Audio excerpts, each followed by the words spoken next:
복잡한 문제들이 많이 생기기 시작했던 거죠. 그 이전의 시대, 운임금 시대, 순임금 시대, 이런 시대가 훨씬 더 아름다운 시대였던 거죠. 인의 시대라고 할 수 있습니다. 자비만 있고 오직 사랑만 있는 시대에서 이 의료 세계가, 의가 생기고 예가 생기고 지혜가 생기게 되면서 점점 혼탁해지는 인간의 도리는, 그래서 인간을 지켜내기 위해서 이런 것들이 필요하다고 했는데 오히려 인간을 더 타락하게 만드는 원인이 되어 간다는 거죠.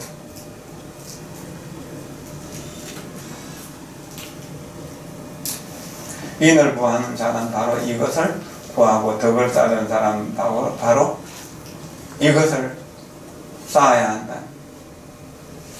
이게 뭡니까? 척언지심이죠. 이 척언지심을 쌓아야만 인간이라고 할 수 있다. 그럼 불교에서 가장 중요하게 여기는 건 자비의 실천이죠. 그 자비의 실천이 있어야만 우리는 훌륭한 사람이 될 수 있다는 이야기죠.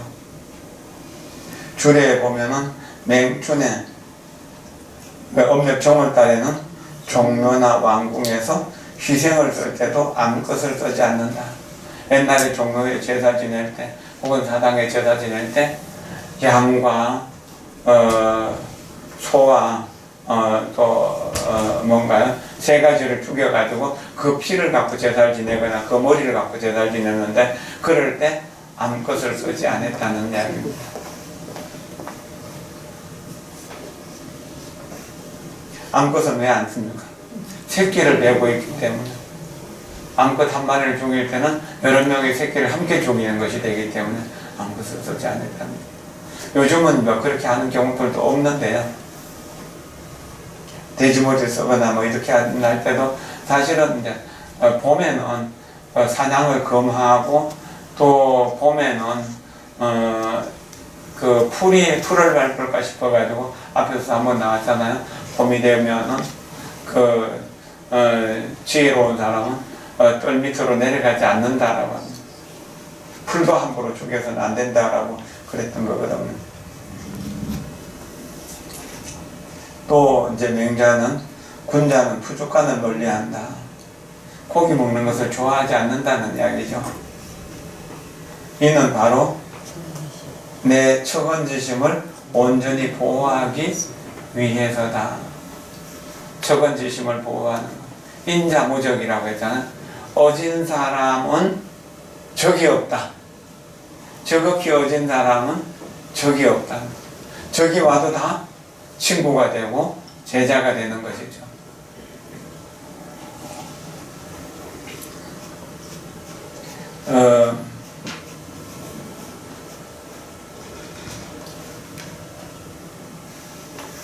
우리나라 신라시대 때 김교강이라고 하는 분은 왕자였습니다.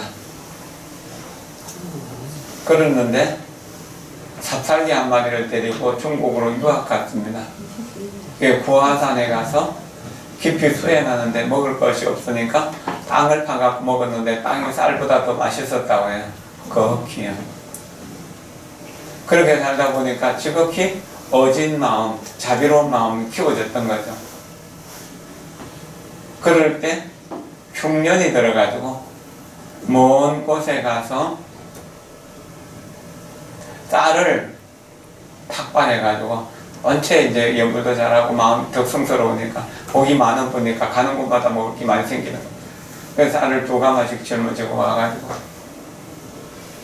여기 이제 가난한 사람들을 먹여 살리기를 오랫동안 했다고 합니다.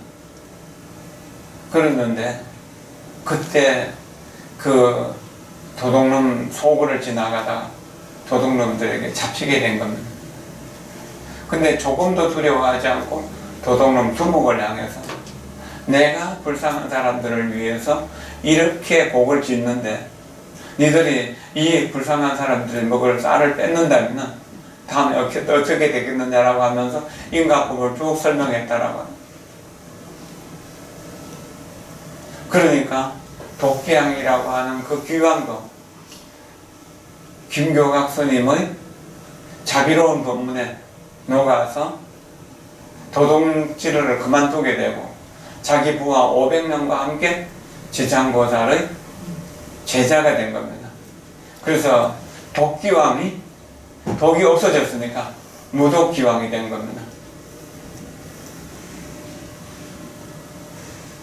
그 지장보살 오른쪽에는 무독기왕이 있고 왼쪽에는 도명존자가 있잖아요. 그 도명존자도 이제 그 부하산 주인이었어요. 그 스님이 수행을 잘하니까 음식도 해다 드리고 뭐 여러 가지 생활 필수품들을 갖다 드리고 법문을 듣고 그러는 아주 훌륭한 지역 유지가 있었어요. 재벌들이었죠. 스님이 여기에 오래 계셔 주십시오. 여기 제자들이 늘어나니까 땅이 좀 더 필요하다. 얼마만 되겠습니까? 내가 내 가사 펼칠 만큼만 있으면 되겠다라고. 가사 펼치면 이거보다 얼마 되겠습니까? 한 평도 안 되냐. 그만큼 선생님 마음대로 가십시오. 그런데 그 김교각 스님이 가사를 펼치니까 고화산 전체를 덮었다. 신통력으로 그렇게 된 거죠. 자비심이 그렇게 만들었던 거죠. 그래서 산을 그 스님께 다 드렸다고. 그래서 거기가 뭡니까? 고화산이 김교각 스님을 지장보살로 추앙한 겁니다. 지장보살로 추앙한 거예요. 그래서 거기 지장성지로 지금도 아주 유명하고 우리나라 사람들도 수도 없이 많이 찾아가잖아요. 그 지장성지는 한국 사람에 의해서 만들어졌고 고화산 지장성지. 그리고 보타나카산 그 관음성지는 또 일본 스님에 의해서 만들어졌다고 합니다. 일본 스님이 중국 유학 오대산에서 수행하다가 관세음보살 한 분을 모시고 이제 일본으로 다시 돌아가려고 하는데 그 보타나카산 주변에서 아무리 이제 배를 가려 해도 가지를 않는 겁니다. 실컷 놀다 보면 그 자리고 그래가지고 여기 일본을 갈 수 없다 해가지고 그 불상을 낙가산에다가 절을 짓고 모시고 거기서 돌아가실 때까지 살아서 거기가 이제 그 주변 사람들을 다 교화해서 관음성지가 됐다고 우리 보타나카산 갔을 때 들었었거든요. 어쨌든 척언지심, 자비심을 즐겁게 잘 지키는 일이 중요하다는 것입니다. 그래서 또 옛 사람들은 4가지 먹지 않는 계율이 있었다. 도사라는 비명을 들은 고기는 먹지 않는다. 죽이는 소리는 비명을 들은 소리 그건 먹지 않는다. 그 스스로 기른 가축의 고기도 먹지 않는다. 또 오로지 나만을 위해서 도살한 고기도 먹지 않는다. 그리고 도살하는 것을 눈으로 본 고기도 먹지 않는다.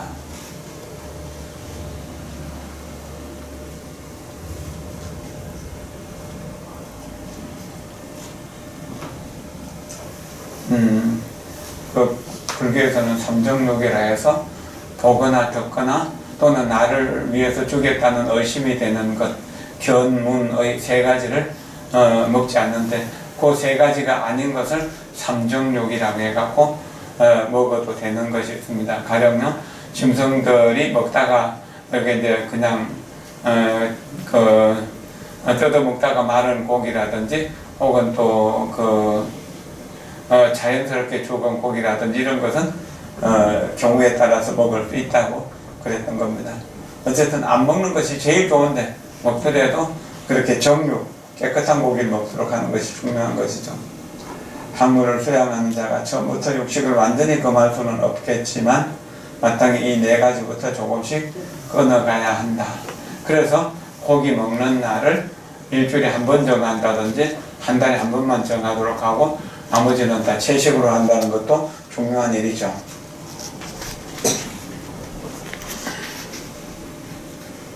고기를 점점 끊어가다 보면은 자비로운 마음도 점점 커지게 된다.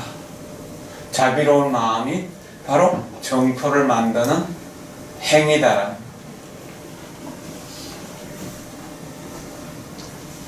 그래서 부처님은 자비를 행하시는 분이다. 중생은 정토를 만드는 사람이다. 그럼 정토를 만들기 위해서 부처님이 자비심을 배우고 실천해야 된다라고 하는 겁니다. 금년 우리 방경스님 신년 보고 보신 글에 그렇게 써 있잖아요. 정토 열애행. 아니 자비는 열애행이고 정토는 중생원이라고 그랬잖아요. 특히 살생만을 경계할 것은 아니다. 꿈틀거리고 움직이며 영혼을 머금은 것은 다 만물의 생명이다. 전에 말씀드린 것처럼 우리는 100조나 되는 세포로 이 몸이 만들어진 것이다. 그러면 이런 내와 같은 몸이 지구로 볼 때는 우리 역시 지구의 세포다. 그러면 모든 것이 지구라는 한 생명체의 세포인데 세포가 세포를 서로 잡아먹는 것이 되는 것이죠. 우리가 다른 짐승들이나 다른 사람을 해치는 것은 그렇게 되는 거죠. 미물을 죽이는 것도 마찬가지입니다.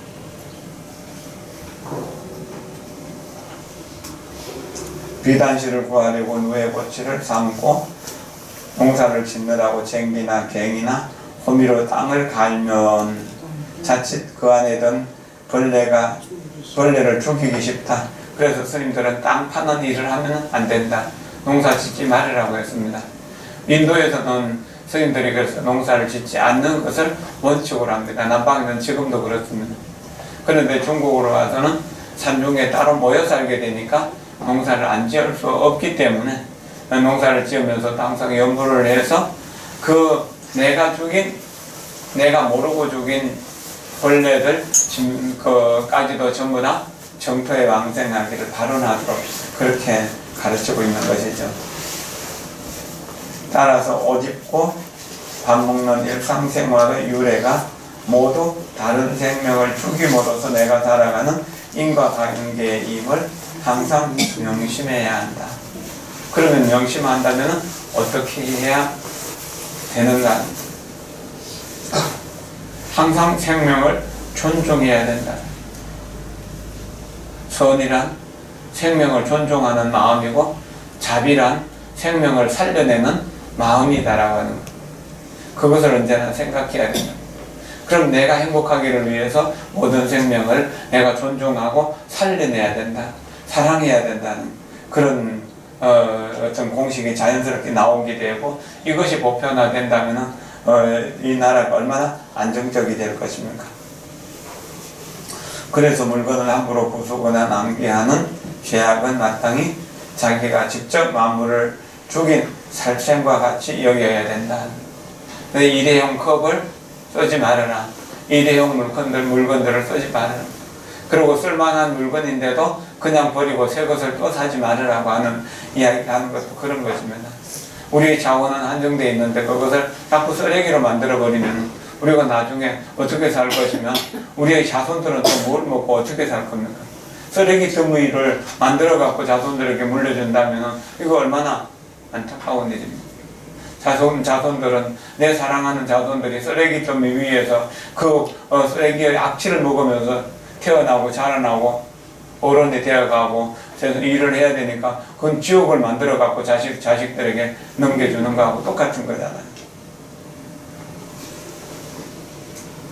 심지어 손이 잘못해서 다치게 한 것이나 발이 잘못해서 밟은 것들은 또 얼마나 됐는지 그 숫자조차 알 수 없다. 그러므로 이런 것들도 모두 완곡하고 섬세하게 최대한 예방해야 된다. 선생님들은 산길을 갈 때 조장자라고 하는 걸 갖고 다니는데 그 조장자는 욕한장이라고 해갖고 고리가 6개 달렸어요. 새로서 고리를 6개 만들므로 해서 주장자를 탕탕탕탕 짚을 때 그게 뭡니까? 짤랑짤랑 소리가 나가지고 벌레들이 도망가라고 내 발에 밟혀 죽지 말고 도망가라고 그렇게 했던 거죠. 옛날 소동파의 시에는 이런 구절이 있다. 쥐를 사랑해서 항상 밥을 조금씩 남겨두고 나방이가 죽을까 불쌍히 여겨서 불을 켜지 않는다. 외등을 켜지 않는다는 거예요. 이게 얼마나 어진 마음인가. 삼국유사에 나오는 이야기 하나가 있습니다.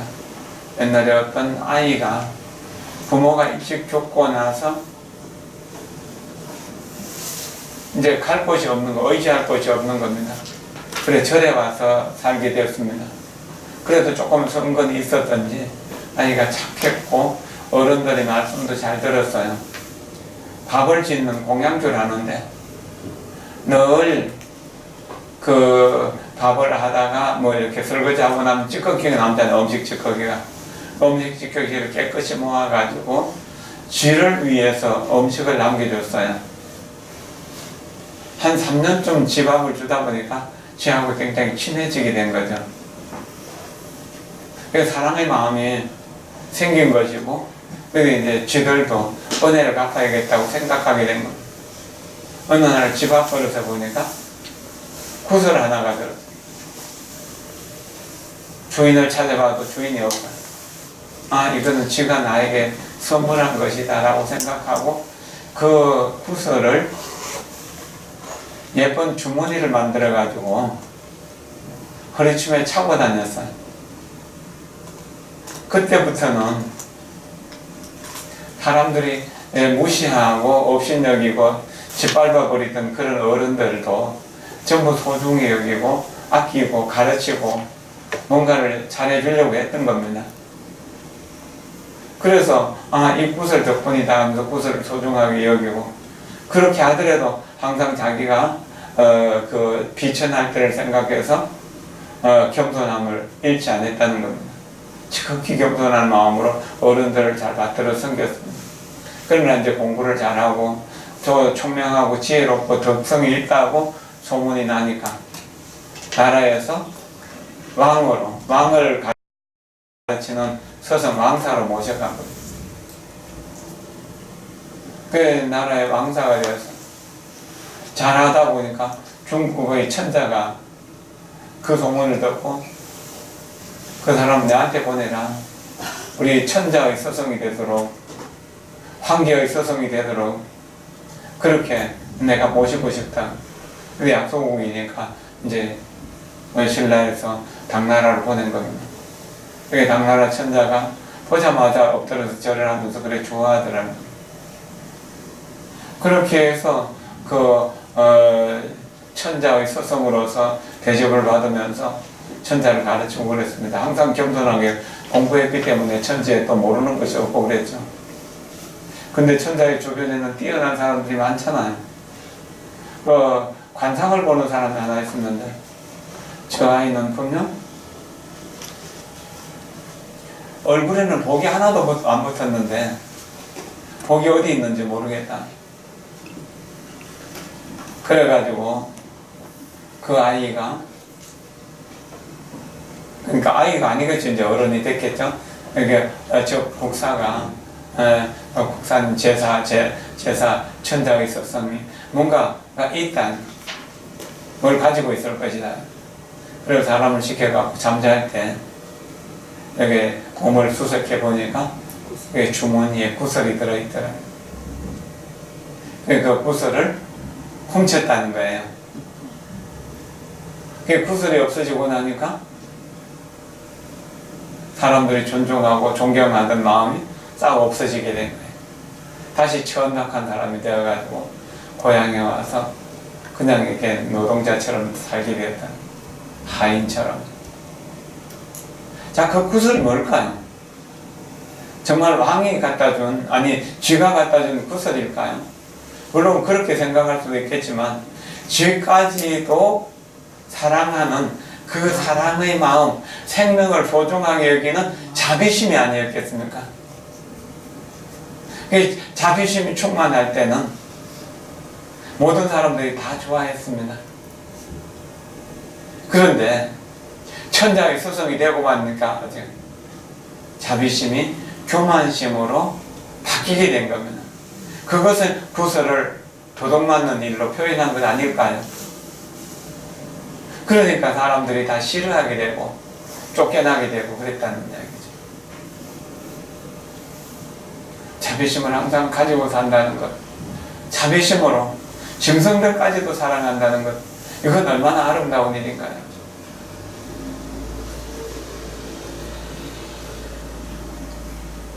신을 사랑해서 항상 집앞을 조금씩 남겨두고 나방이를 죽을까 불쌍히 여겨서 외동불을 켜지 않는다. 이 소동파가 당나라, 송나라 때 8대 문장가 중에 한 분인데 그 당나라에서 아니 송나라에서 아주 유명하신 분이죠. 그 아버지도 훌륭하신 분이고 그 동생도 훌륭한 분이고 해서 소시집에 3분의 훌륭한 사람이 나왔다고 하는데 소동파가 이제 그 중에 가장 뛰어난 분이고 또 소동파는 불교의 선법을 공부해가지고요. 그 삼총스님에게 무정설법에 대한 법문을 듣고 그 폭포 소리에 깨달음을 얻게 되고 그렇게 해가지고 선법을 수행한 분으로도 아주 유명한 분이죠. 선행은 무궁무진하여 실로다 서술할 수가 없다. 그러나 이 10가지 일로부터 출발하여 점차 미루어 확대해 간다면 온갖 덕이 모두 갖추어질 수 있다. 요 앞에서 이야기한 10가지 이야기를 종합하는 내용이죠. 이것을 부지런히 읽으면서 내가 생각해 봐야 된다. 나에게 부족한 것이 무엇인가? 돈이 부족한 것도 아니고 권력이 부족한 것도 아니고 건강도 아니다. 나에게 부족한 것이 뭔가? 자비심이 부족한 것이다. 살생을 하고 남을 미워하고 원망하면 자비의 종자가 끊어지는 것이다. 자비의 종자가 끊어지면 어떻게 되는가? 단명하게 되고 또한 잠정치레가 많아지고 여러 가지 살아가는데 장애가 많이 생긴다는 것. 그래서 한 몸도 먹고 살기가 어려워진다는 것. 그러나 방생을 많이 실천하게 되고 모든 생명을 살리는데 관심을 가지고 노력하다 보면 수십 명, 수백 명, 수천 명을 먹여 살릴 수 있는 그런 덕성을 갖출 수 있는 것이다. 남의 것을 훔치면 복덕의 종자가 끊어진다. 탐욕을 일으키고 내 것을 아끼는 마음을 내게 되면, 간탐심을 내게 되면 복덕의 종자가 끊어지는 것이다. 도둑질로 해서 복덕의 종자가 끊어지게 되면 천하고 가난한 빈천한 과보를 받게 되는 것이다. 그럼 어떻게 해야 되는가? 보시를 부지런히 해서 복과 덕의 씨앗을 살려내야 된다. 그렇게 복과 덕이 충분하면 많은 사람들 사이에서 부자로 여유롭게 살 수 있는 마음이 생긴다. 사음을 하고 간음을 하고 이런 일들을 많이 하게 되면 청정의 종자가 끊어지는 것이다. 그러면 그것이 그렇지 않고 청정 보명을 해서 계율을 잘 지키면은 가족들이 화목하고 자기가 함께 사는 사람들이 모두 다 서로 화목하게 잘 살 수 있게 되는 것이다. 거짓말을 하면은 진실의 용자가 끊어진다. 거짓말하고 속이고 이간질하고 모질고 독한 말을 하고 그렇게 하면은 진실의 종자가 끊어져서 아무도 믿어주지 않게 된다. 그러나 진실한 말을 해서 사람들에게 신뢰를 얻게 되면 많은 사람들 앞에서 자기의 뜻을 펼쳐낼 수 있게 되는 것이다. 그리고 술을 마시지 않으면 지혜의 종자가 자라나게 되고 술을 마시게 되면 지혜의 종자가 끊어지게 된다. 그렇게 해서 캄캄한 밤중에 눈을 감고 가는 것처럼 멀쩡한 대낮에도 두려움 속에 살게 되는 것이다. 목에 죽이는 것, 훔치는 것, 엄행하는 것, 그 다음에 거짓말하는 것, 술을 마시는 것이 우리를 불행하게 하는 원인이 된다면 자비심으로 반경을 하고 그 오시로 복덕을 쌓게 되고 청정한 도명으로 우리의 청정을 유지하게 되고 또는 진실로서 신뢰를 쌓게 되고 지혜로서 모든 일을 모든 시비분별을 잘해서 모두를 다 행복하게 해줄 수 있다면 우리는 행복할 수밖에 없는 것이다. 행복을 그렇게 만들어내야 된다는 거예요. 그래서 부처님을 믿고 부처님의 가르침을 배우고 부처님 가르침을 따라 수행해서 부처님에 대한 믿음이 내가 부처님이라는 것을 정덕할 때까지 꾸준히 해나가야 되는 것입니다. 갈수록 태산이라고 하는 것처럼 갈수록 정말로 선행을 해야 될 일이 많습니다. 그렇게 선행을 하다 보면 악한 일은 할 수가 없어지고 악도 지옥하고 악이 축생으로 가는 길은 자연스럽게 막히게 된다는 겁니다. 없어지게 된다는 것이죠. 오늘까지 해서 선행을 쌓는 법에 대해서는 마치도록 하고 다음 시간에 이걸수록 고개 쭉 낮은 대로 임하소서 겸손한 덕성의 호흡, 겸덕지효를 좀 공부하도록 그렇게 하겠습니다. 근데 참 어렵죠. 이런 일들이요. 말은 뭐 어렵지 않지만 실제는 좀 많이 어렵잖아요. 그러나 반복해서 공부하다 보면 이것이 어려운 것이 아닙니다. 또 이렇게 살면은 사는 것이 쉬워진다는 것에 대한 믿음이 생기면 어렵지 않습니다. 과거에는 저는 이런 일들이 좀 많이 어려웠었는데 요즘은 좀 덜 어려워요. 그리고 선행 중에서 최고의 선행은 염불 하는 것입니다. 부지런히 나무아미타불 하십시오. 그래서 아미타 부처님에 대한 이야기를 듣고 하루 이틀 사흘 나흘 닷새 1회 동안 아미타불을 불러서 일심불란을 얻게 되면 아미타 부처님이 나를 극락세계로 데려간다는 두려움 없이 고통 없이 웃으면서 즐겁게 극락세계에 태어나는 인이 된다는 겁니다. 선행의 인이 되는 것입니다. 그럼 과거의 업은 자연스럽게 녹아지게 되고 좋은 일은 자연스럽게 이루어지게 된다는 것이죠. 어쨌든 거짓, 꾸민 이런 것들은 자꾸 죽여내려고 노력을 해야 됩니다.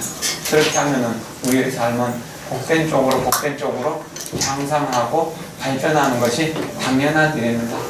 저는 불법을 알고 나선 가급적이면은 선행을 하려고 하면서 살아왔고 그것이 어떤 일을 할 때 좋은 평가를 얻을 수 있고 좋은 일이 순조롭게 이루어진다는 것을 저 삶을 통해서 체험하고 있기 때문에 이런 일들을 꾸준히 할 수 있는 것이거든요.